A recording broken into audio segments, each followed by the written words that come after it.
I look down to the ground because remember I told y'all I'm at the top bunk, and it's Chico, bro. It's Chico pacing in my cell with a shank, bro. You know everybody, you know my whole family. The whole team. God. 100. 100. Double salute. Wildlife 100. Wildlife 100. I've been in the trap every day, I don't get much sleep. Wildlife 100. Something so real, so real, you can feel it in your knees. I need something like you, do you need someone like me? What's moving, everybody? Hey, man, you already know what's going on. I'm back with another crazy story. This time we got when my best friend sent me to jail for the unthinkable part 11, bro. Y'all asked for it, so I'm just here to deliver. You know what I'm saying? Part 10 was a whole mess, you know. But I'm gonna give y'all a little recap because we finna go straight in. You know, I ain't gonna keep y'all waiting too long. Y'all already been patient enough to wait for part 11, so we finna just go straight in. Part 10, man. If y'all watch part 10, then y'all know I got my drawers stole by another crip. My brother, he ended up getting into a fight, and they moved him out of his cell, which was very close to my cell. You know, we had it made. If y'all watch part 10, then y'all already know. My pod was right next to his pod. We used to hit the door to basically talk to each other from pod to pod because it was a door that was separating our pods. And we used to kick it all day. I used to pass commissary to his pod from my pod, you know, through fishing and stuff like that. Y'all just gotta watch part 10. But where we ended off at was after beating up supposedly the only crip that was in our pod for stealing my underwear. All the bloods ended up jumping on this man, bro. After beating him up, we went back and got locked down, and I took that time to allow my cellmate to know that, hey, bro, I'm a crip, fool. Because he actually tried to recruit me. He tried to, when we went back in the room that night, bro, he tried to basically soft recruit me, like tell me like, hey, bro, we want you to be a part of what we got going on. You been rocking. You seem like you real. You know, all this, all that, you know. And I took that time to let him know because remember I told y'all, fool, I'm not going in any situation just guns blazing or just any situation just putting it all out in the air. You feel me? I got to see what's going on. I got to know my playing field and all that. You know, it's chess, not checkers, you know. So I took that time to allow him to understand, like, listen, I can't get down with blood because I'm a crip. And he said, what? Mind y'all, we in the room, bro. It's locked down. Can't nobody necessarily hear us, you know, because we don't talk that loud out our pod anyway. You know, if you talk loud enough, folks can't hear you if you got your flap open or whatever, you know. But it's just me and him. You know, it's the end of the day. It's no more rotations for the end of the day. It might be like 10 p.m. or something like that. You feel me? Everybody's locked down. The entire pod, everybody. So he like, what? I'm like, yeah, bro. I'm a HA gangster crip. Straight like that. You feel I'm a gangster, you know what I'm saying? That's what it is. He said, nah, fool. You lying. You just don't wanna be no gang member, period. I'm like, bro, I'm not lying. You know, this is what it is. Like that. How you think I know how to move in certain situations? You know, how you think, bro? Do you think a average civilian is gonna go out certain ways that I went out in certain situations? You know, like I've been keeping it gangster since they met me all the way up until this point. You know, and on after, and I get to breaking it down. Like, listen, bro, this what's going on. That's what's going on. You know, this what I rep. You know, this where I'm from, all this and all that, you know? And he just didn't believe me, bro. You know what I'm saying?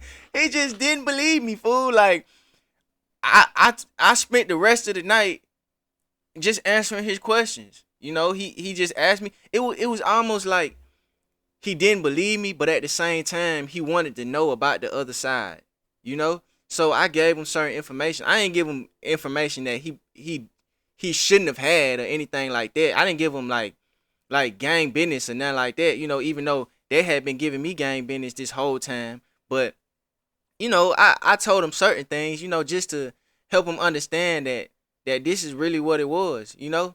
And he slept on it, bro. And I remember we went to sleep talking, fool. Like, I was on the top bunk, he was on the bottom bunk. We went to sleep just talking, bro. And that next morning, bro, cause we we didn't have no rotation in the morning. He woke me up in the morning and he was like, bro, you serious?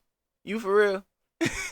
And I'm like, yeah, cuz like that's just what it is, you know? And he was like, man, I went to sleep thinking about this last night and it just all did make sense because you do say cuz a lot. I'm like, yeah.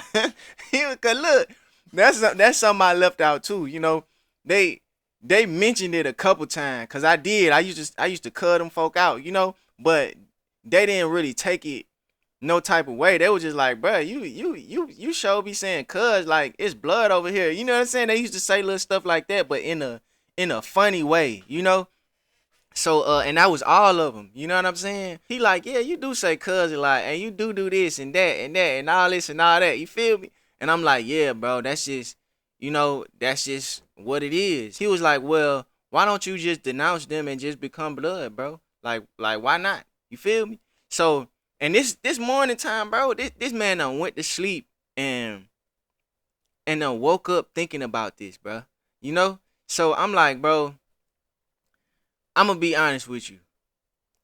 I thought about it, but I only reason I told him I thought about it because I ain't want to just necessarily, downplay what they had going on 100%. You feel me?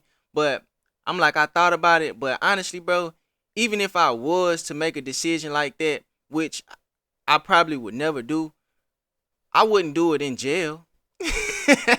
It's me playing chess again, straight up. I'm like, bro, I wouldn't do it in jail, fool. I'm seeing all these folks come in from the street and they not necessarily who they supposed to be, and y'all getting on them folks.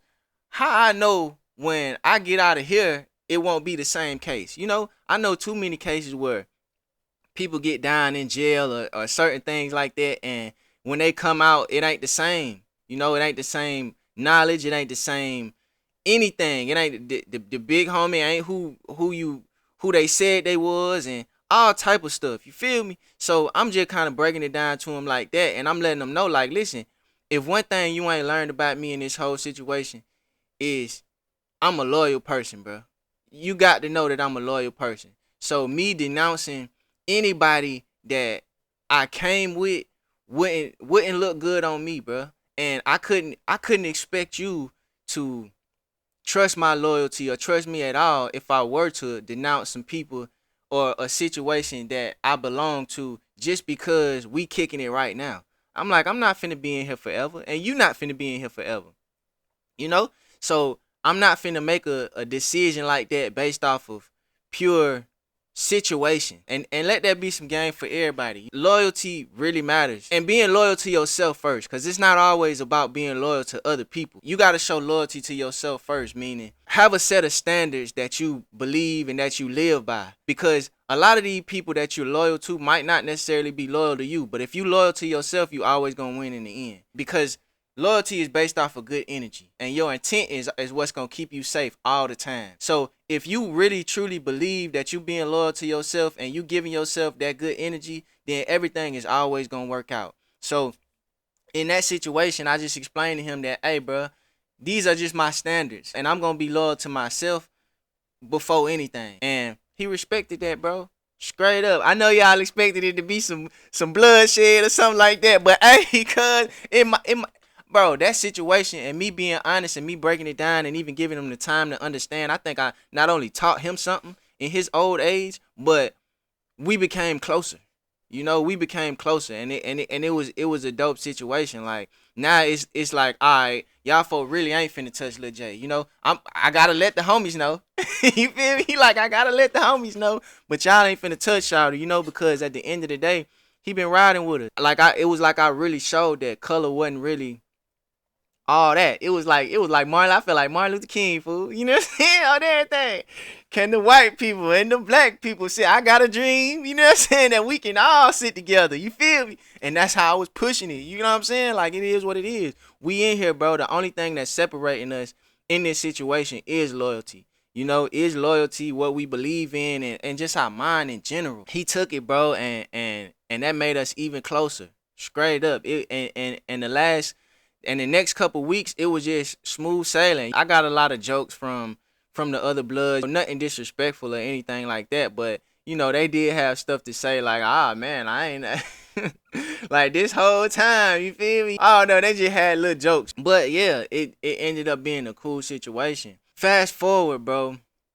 My cellmate, now he's getting out of the cell every night for just random reasons. I don't remember I told y'all in the county, if you had a violent charge, then you couldn't necessarily be trustee, right? Now, my cellmate, he was able to be like the house man, like cleaning up inside of the pod and stuff like that, and stay out through different rotations and things of that matter. But he wasn't able to go outside of the pod and clean up and stuff like that because that was a trustee's job. And now it seemed like he was able to do that. You know, he was able to go outside the pod, clean up. I'm talking about the rotation might end at like 9-10 p.m. fool. This man go out there and get the cleaning up, and he don't come back until about 12-1 p.m. You know, it was crazy, you know. But I'm the way I'm looking at it, and we gonna get to the meat and bones of it. But the way I'm looking at it was, all right, you know, he just the head blood. You know, somebody put a word in for somebody or whatever the case. Like he just getting special treatment because of who he is in this jail. You know, but it was much deeper than that. You feel me? But we gonna get to that. You know what I'm saying? He started getting special treatment, man. This man started coming back in the pod. Bro, I remember one day he came back in the pod with apple pie, bro. The real one. The real apple pie. Apple pie and a canned soda. If anybody know anything about the county jail, bro, you're not getting canned sodas or anything like that on the stove because you can make weapons out of a can, first off, you know, and apple pie, they just not finna feed you that good. Apple pie, apple fritters, all this stuff like that. This man came in the pod one day with McDonald's, bro. He had the McDonald's bag and everything. I'm like, what, bro? You moving like prison in here. You know what I'm saying? While everybody else, we had a light.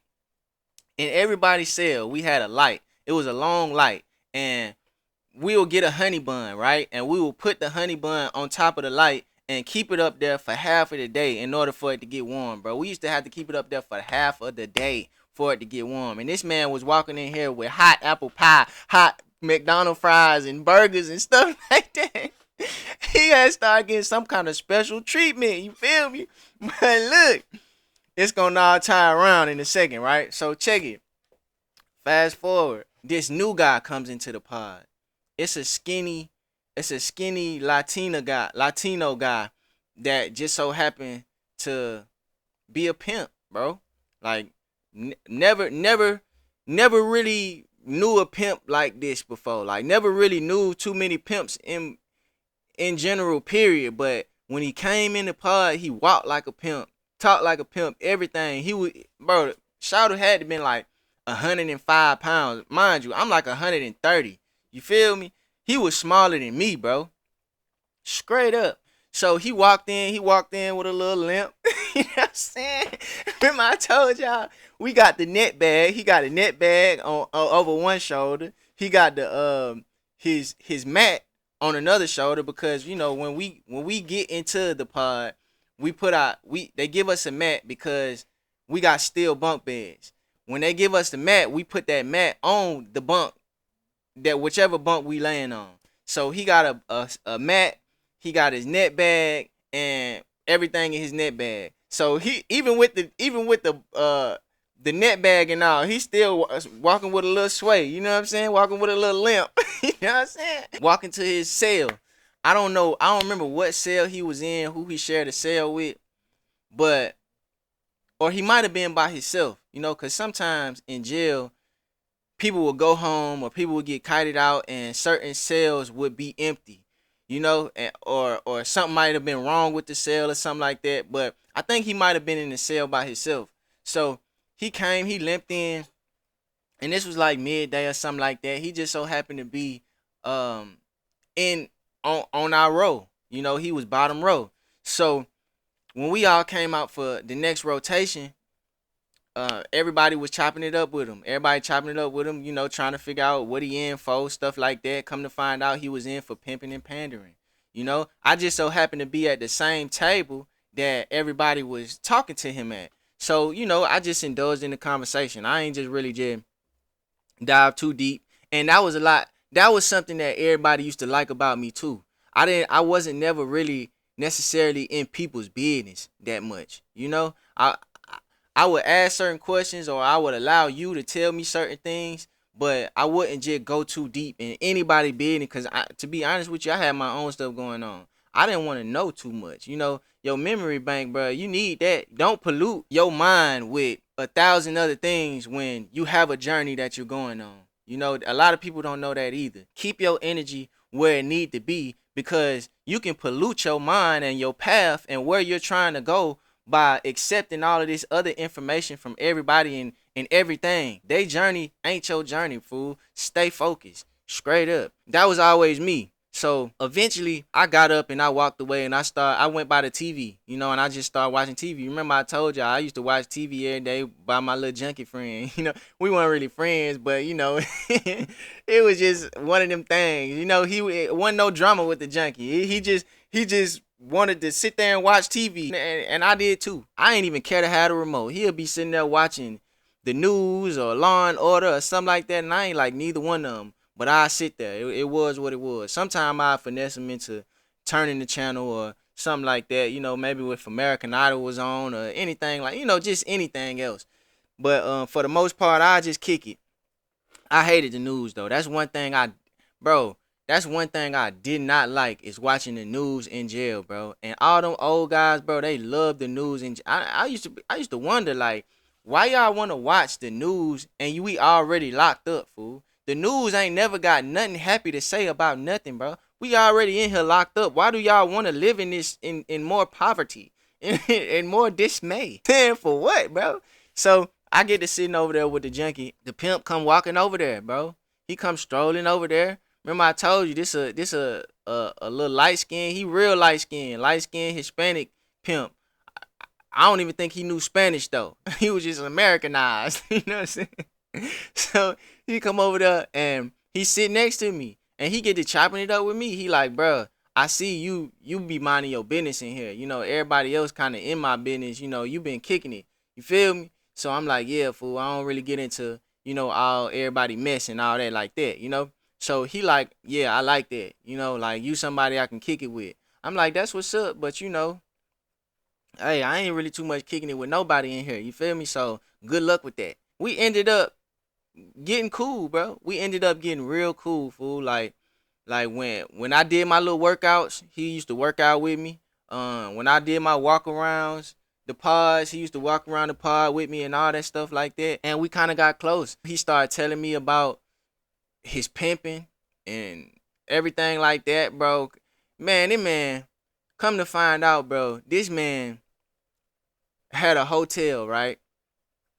And he had 2 girls in the hotel. He used to send them out by like the Burger King or something like that. I don't remember what area it was. I think it was somewhere on the south side or it might have been the north side. I don't remember 100%. But he used to send them out by the Burger King, make them stand by the Burger King, and they would bring the plays back to the hotel. So one day in particular, he's sitting here telling me about this, right? One day in particular, he sent one of his girls out, and she caught a guy by the Burger King and brought him back to the hotel. And he used to work these girls every single day, bro. I asked him, I'm like, bro, what is that like? How did you get them to even fall under your leadership? Like, what is this, you know? And I'm gonna get to that. They brought the man back to the hotel. They did whatever that they was doing, and come to find out, the guy wasn't trying to pay. So when he wasn't trying to pay, he tried to leave the hotel.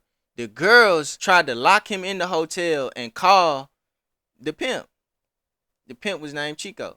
They tried to call Chico. So as they calling Chico, mind you, he got a play going on in the hotel. He don't never leave too far from the hotel when it's a play going on, like when it's a trick in the hotel. So he just so happened to be downstairs at a motel. Really, it was a motel. He just so happened to be downstairs, and he goes up to the room. When he goes up to the room, They let him in. As Buddy is trying to get out, Chico pistol whips him. He fall back. This an older gentleman. He fall back onto the bed and he just keep whipping him in. So they ended up jumping this guy, bro. They ended up jumping the trick. The trick ended up getting away eventually and running to the office in the hotel, telling everything, and that's how them folks got caught. They ended up getting caught because they actually ran. They ran for a second, for a couple days. They came back to the hotel a couple days later, and that's when Chico ended up getting caught. He ended up getting caught because his bottom chick that was working for him the most, he was slapping her up. He used to slap her up. So today was one of those days where I guess she got tired of him slapping her up. So when they went back to the hotel, she went downstairs to let them know, like, hey, that guy that y'all been looking for is upstairs right now. They banged him up. He ended up hitting the DeKalb County Jail. Now we having this conversation. And that's how he got caught, man. His worker ended up turning on him. Straight up. Crazy situation. He's sitting there telling me about all his business and all that. And most of the time they tell you, hey, don't tell your business in jail or stuff like that, because folks give you the wrong information, or folks will hold certain stuff against you. So he told me this maybe a weekend into his time, and he used to be a worrying pimp. Like, he used to worry like all the time, you feel me? He used to wait until I come out the room. He used to be pacing and all that before I come out the room, waiting for me to come out just so we can talk. Like, he wanted to know how his case was sounding, if he would talk to his lawyer or anything like that. And then this became a time when he got locked up for pimping and pandering. This became a time when they had just started changing the laws from pimping and pandering to like human trafficking. So it started looking bad for him. So he would just be distraught all the time, just talking to me about everything. You ever got one of them friends that just want to talk to you about everything, but it don't matter what you tell them, they're gonna stress anyway? He was like one of them people. Fast forward, one day we was at a table with another guy named Slim that just so happened to be locked up with us also. And he was bottom row. But Slim didn't really mess with nobody, talk to nobody, anything like that, because Slim used to get beat up by the Bloods. The Bloods used to really kind of bully him. I don't remember why exactly, but he was just, I don't know, he just seemed kind of soft, so they just used to be on him like that. So one day, Chico sitting there talking to me about his case again, and he got a little more open with me about his case because he needed a little more information or a little more intense advice from me if I had it. Which I don't know why he felt like I had the advice, fool. I'm not no jailbird. I don't go to the law library. I can't even go to the law library because I got a violent charge, So I don't know why he was just telling me all his business, but this day in particular, Slim just so happened to be sitting next to me or at the same table. And Chico come to me telling me about his case and all that. And he slips out and says that, yeah, his bottom chick, the one that ended up telling on him, was underaged. I don't know why Chico felt the urge to tell me that while Shawty was sitting there at the table. Mind you, I keep my mouth closed. I don't say too much about nobody because I don't want to be in nobody's business. But now you done put it out there in a way where somebody else know what's going on with you. Not only just what you in here for, but that an underage child was involved, right? And anybody that know anything about jail, y'all already know, fool. Folks don't play like that. And the even crazier part about the situation was Chico also told us sitting at that table that he claimed blood, that he got down with blood in New York a couple years before he moved down to Atlanta. He just so happened to be from New York. He's telling me, he breaking down all this information because he want me to give him an outlook on how his case might be looking.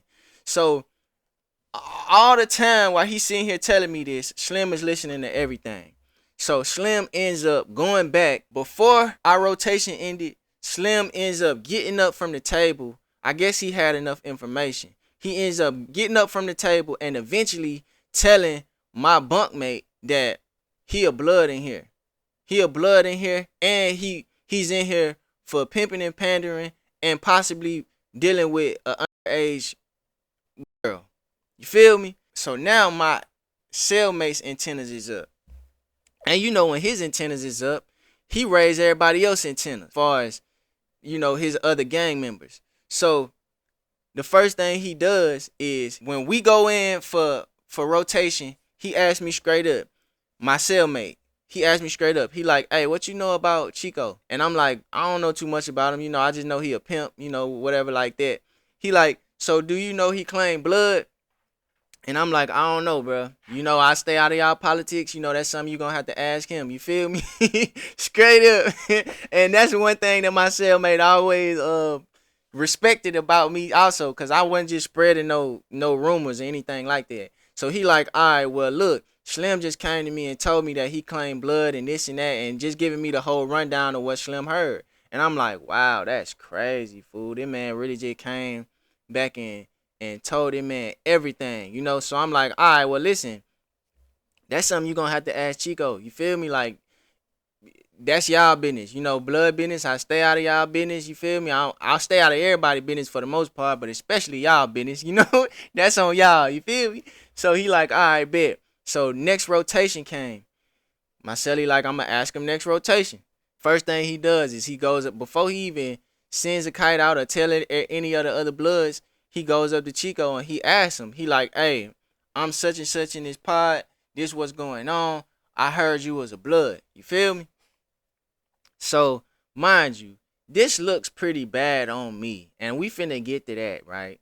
This looks pretty bad on me because this is my cellmate. And Chico thinking I'm the only person he told this information. He's disregarding the fact that it was other people sitting at the table because Slim was trying to act like he wasn't listening. You know what I'm saying? So, but my celly is telling me like, yeah, Slim just told me this. You feel me? He asking Chico like, hey man, I heard you a blood and this and that and all that like that. He didn't even bring up the other stuff first. So Chico like, yeah, this what I rep. He just so happened to rep the same thing my celly rep. So he like, yeah, this what I rep. I got down when I was in New York, but I don't really keep in touch with them guys. I don't really know if, you know, it's all that official or anything like that. So he like, all right, well, I'm gonna need you to get on the phone and do a 3-way or something so we can know exactly what you repping and if you official, or if not, it's gonna be an issue. So Chico, he tripping. He's sitting over there by himself now at this point. You know, my cellmate walked away. He's sitting over there by himself. He ain't want to come sit by me. He ain't want to come sit by nobody. And I took that as like that's kind of weird. You know what I'm saying? But you know how it is in jail, fool. You get this energy and or just period. You get this energy and you just know somebody is on something, or you just know when your relationship changed with somebody. It's the kind of vibe I was getting, because usually he'll come sit with me by the TV and we'll chop it up about whatever. This time he just sat by himself the whole time. He tried to get on the phone a couple times. Nobody picked up. He ended up getting on the phone this one last time, and somebody picked up, but he couldn't get the folks that he needed to get on the phone to talk to my celly. So by the end of the rotation, my celly walked back up to him and he like, hey, what's up? I seen you got on the phone. You got any information for me? So Chico like, nah, my folks really wouldn't really pick up the phone, but you can ask me certain questions and I answer them, right? Because they got whatever knowledge that they understand and to know if you this or that or whatever the case. So my celly started asking him certain questions, and Chico just so happened to know like half of it. You know, he knew most of it or half of it, but the other half wasn't necessarily wrong, but it wasn't necessarily right. It was kind of skewed, you know, and that's how they used to do back in the day. If you weren't coming from California, fool, like they would teach you certain things that was kind of messy, like the Crips in Atlanta, they knew GD knowledge. You know, it was just weird. You feel me? Like a lot of the big homies that was in different cities was trying to be big homies, but they were misleading they little homies. You know, they would probably get a certain information from the real Crips from California or something like that, and try to start their own thing and and they would just mislead the people. So that just so happened to be one of them situations. So my Celly by this time he had to end up telling all the other bloods. You feel me? So now they on alert. So when he, so when he started asking them all the questions and stuff, he really couldn't get mad about it because it's like, all right, he could tell he was being misled. He could tell somebody knew something, but they wasn't really giving him the full length of it, or they really whoever taught him wasn't necessarily false claiming, but they wasn't necessarily who they said they was at the same time. You get what I'm saying? Like they might have been a real blood, but they wasn't the rank that they was claiming to be sitting here teaching this person. You feel me? It was like a trickle effect, and it just got watered down when it came to Chico, right? So he like, all right, well, I can't really do nothing about that. Mind you, this may be 30 minutes before we going on lockdown. He like, all right, I can't really do nothing about that because I see somebody left you at the red light, left you at the red light in their terms, meaning somebody either misled you or somebody just dipped on you, like the big homie. You feel me? So he telling them like, yeah, I can't really do nothing about that because I can see that you've been misled, basically. When it comes to that, you got to get down. You feel me? You got to get down or you got to stop claiming it. In this situation, we going to have to lay hands on you regardless because we heard that you a pimp and you was pimping and pandering to age girls. That's when it all came out after that. And Chico was like, wow, like, that's crazy that you heard that information because I only told one person. This is what he telling my Celly. And my Celly like, who you tell?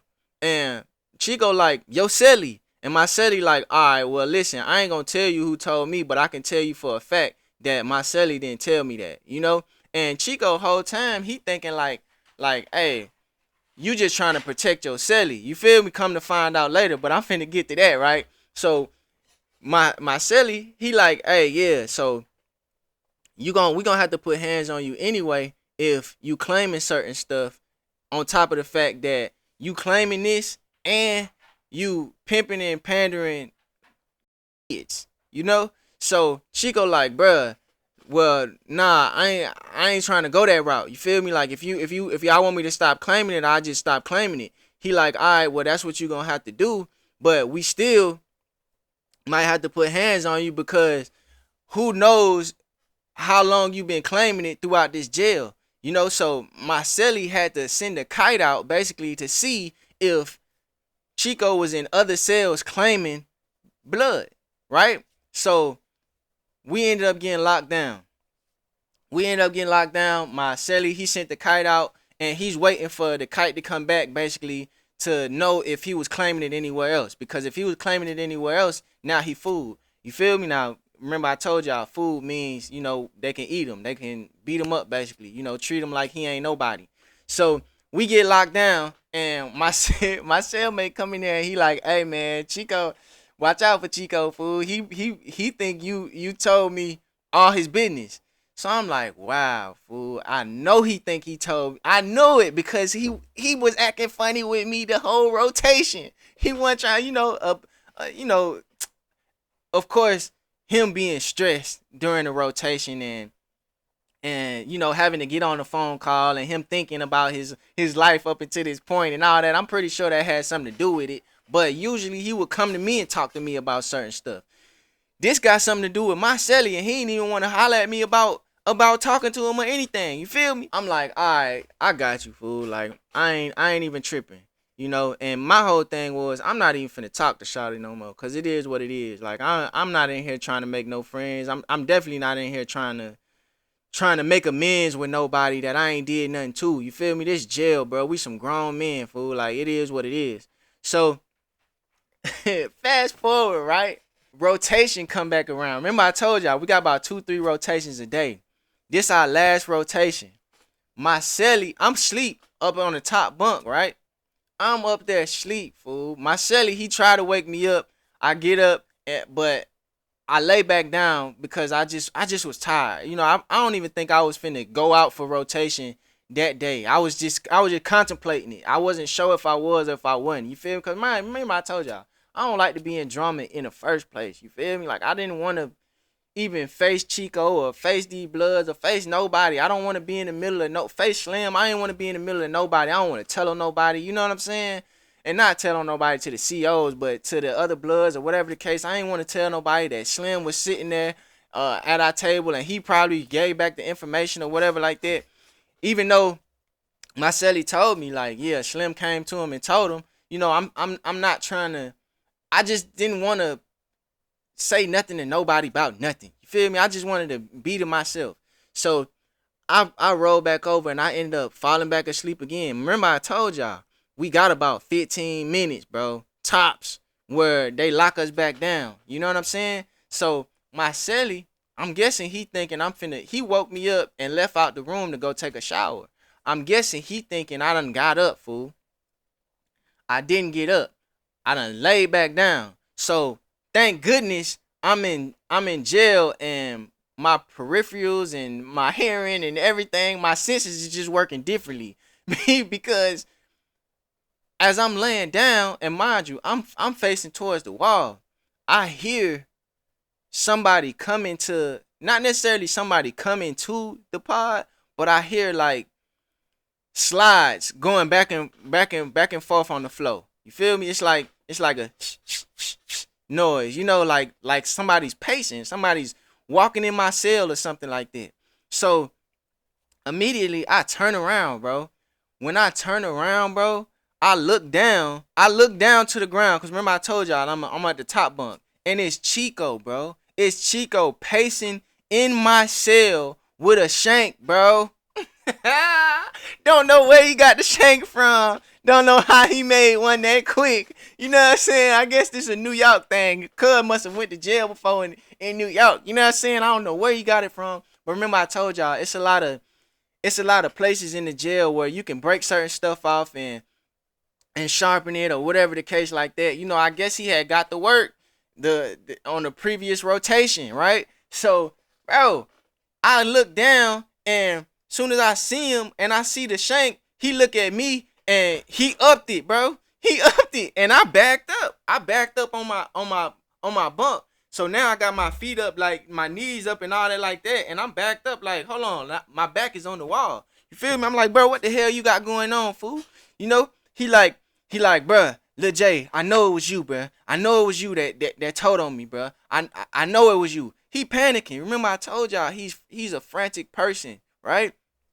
So I'm like, fool, listen, I ain't did nothing, but you need to get out of my room, bro, before it be something. You know what I'm saying? Because at this point, I'm plotting on what I'm finna do.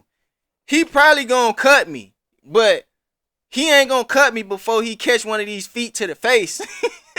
You know, remember I told y'all, cuz ain't nothing but 105 pounds, 110 pounds at the most. He's smaller than me. You know what I'm saying? I'm up here on this top bunk. All I gotta do is jump down a good way and land on this man. You know what I'm saying? I might get cut, but hey, bro, you feel me? I'm gonna have to overpower this man. So I'm like, hey, bro, you need to get out of my room, cuz I didn't tell nothing. You feel me? So he like, bro, how everybody know what happened and all this and all that? I said, fool, you was sitting there talking to me with other people around, bro. We're in jail, man.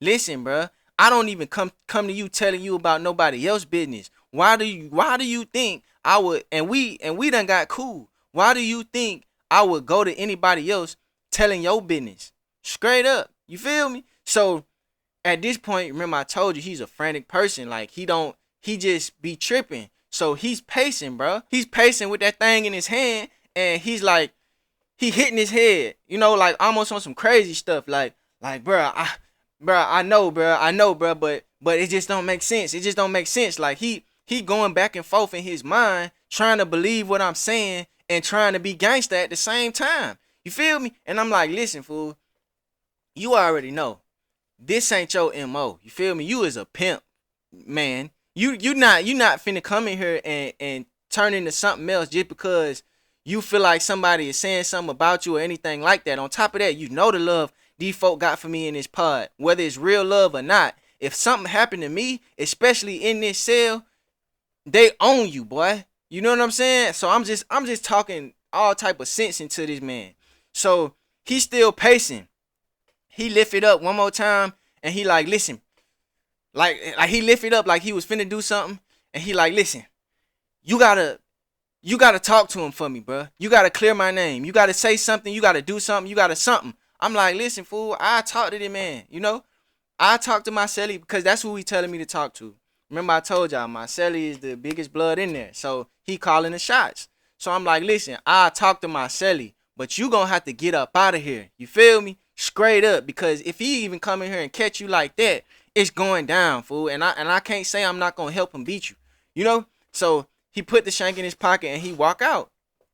When he walks out, my celly comes back in maybe like 5-10 minutes later or something like that. He come back in like ain't nothing happened. And I'm telling my celly like, hey, bro, listen, fool, Chico tripping. You know, Chico in here tripping. He was like, I told you he was going to be tripping. I'm like, nah, bro, this man in here tripping. I ain't tell him that he just ran off in the cell with a shank and all that like that. I'm telling him like, listen, bro, he might end up unaliving himself in here. You know, I kind of vouch for him in that type of way, you know, because I ain't want him to think that he ran off in the cell. If he would have knew that he ran off in the cell, then they would have handled that right then and there. You feel me? So Chico done, when he walked out of the cell, he went back to his cell, locked himself down because he wasn't coming back out. So I'm like, yeah, he might unalive himself, bro. Like, it got to be a better way to go about this. We can't handle it crazy like this all the time. Now, mind you, remember I told you, my celly has been getting special privileges, right? He been going out of his cell and staying out there for hours and coming back with apple pie and McDonald's and soda and all that. So I bring that up. I'm like, bro, and whatever you been having going on lately, fool, you don't want to ruin that. You know what I'm saying? Because if they put us on lockdown or anything like that because this guy telling or because you know he weak, you feel me? You know he might end up telling on you or telling before he kite out or anything like that. Especially if y'all beat him, bro. Y'all might really hurt him, man. I'm just really trying to make it make sense. So, cuz like, yeah, you right. I ain't trying to make it hot. So, just set up a meeting then, if that's the case. So, I'm like, all right, bet. I'm going to set up the meeting. You know what I'm saying? So, look. When I set up that meeting, bro, that's when Chico went crazy. You know what I'm saying? But I guess he felt like he had to prove himself. But listen, man, y'all drop part 12 in the comments, bro. Because this when Chico felt like he had to prove himself. This when we find out about what's really going on, how my celly is really getting out and all that like that. You feel me? How he coming back in the room with pie and all this stuff. You feel me? And then I gotta give y'all an update on Chop, fool, because it's definitely an update on Chop, bro. He out there tripping. You know what I'm saying? So drop part 12 in the comments and I'm gonna give y'all that. You feel me? But hey, man, I appreciate, as always, bro, I appreciate everybody who been liking, sharing, subscribing, commenting, and all that like that. It's been dope kicking it with y'all. Somebody in the comments said I need to make these videos a Netflix series. Hey, man, y'all tell Netflix to get at me. Y'all call 50 Cent. You feel me? Let them know what's going on. You feel what I'm saying? Straight up, we can definitely make this happen. And I'm going to definitely look into it myself, you know. But it's been dope just knowing that y'all enjoy these stories so much. You feel me? This is my real life, bro. This is real. You know what I'm saying? Straight allegedly. You know what I mean? So man, hey man, y'all make sure y'all like, share, subscribe, and until next time, man. 100.